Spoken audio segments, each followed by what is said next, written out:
Donc on voit que dans l'histoire, les flancs radicaux, que ce soit volontaires ou pas, ont souvent aidé les plus modérés à obtenir des améliorations sociales. En vrai, dans la dernière vidéo, je vous ai pas tout dit.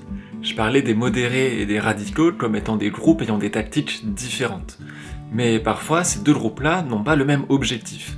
C'est-à-dire que la victoire des modérés, par exemple, n'est pas une victoire pour les radicaux, car ce serait pas, on va dire, une réussite suffisante pour eux. Par exemple, lors du mouvement des droits civils aux États-Unis, Martin Luther King était plutôt en faveur d'une intégration des populations noires au système capitaliste américain. C'est que vers la fin de sa vie qu'il a critiqué le capitalisme.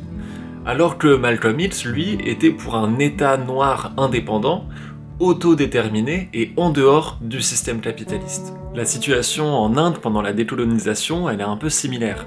C'est-à-dire aujourd'hui, dans les livres d'histoire français, on présente Mahatma Gandhi comme un héros révolutionnaire non violent, pacifique, qui aurait unifié le peuple, etc. Alors qu'en réalité, en Inde, il est vu par une partie de la population comme un traître bourgeois. En fait, Mahatma Gandhi a grave collaboré et négocié avec le gouvernement britannique à l'époque, et ça a amené la situation qu'on connaît aujourd'hui en Inde, c'est-à-dire un capitalisme néocolonial, énormément de pauvreté, d'inégalité et un développement de l'industrie mortifère.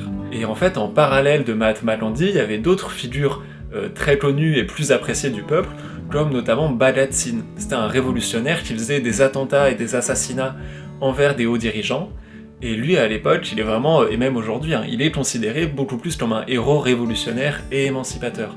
Mais évidemment, ça, on le mentionne pas dans les livres d'histoire français. Donc oui, on peut se dire que les modérés ont permis de limiter la casse et de faire des améliorations au système.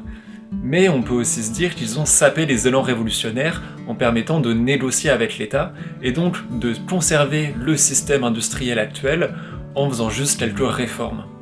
Or, dans ces situations-là, la plupart du temps, le peuple n'avait pas besoin de réformes, mais de révolutions. Alors, si vous vous considérez comme modéré, je vous invite à vous demander si vos objectifs sont à la hauteur des enjeux actuels.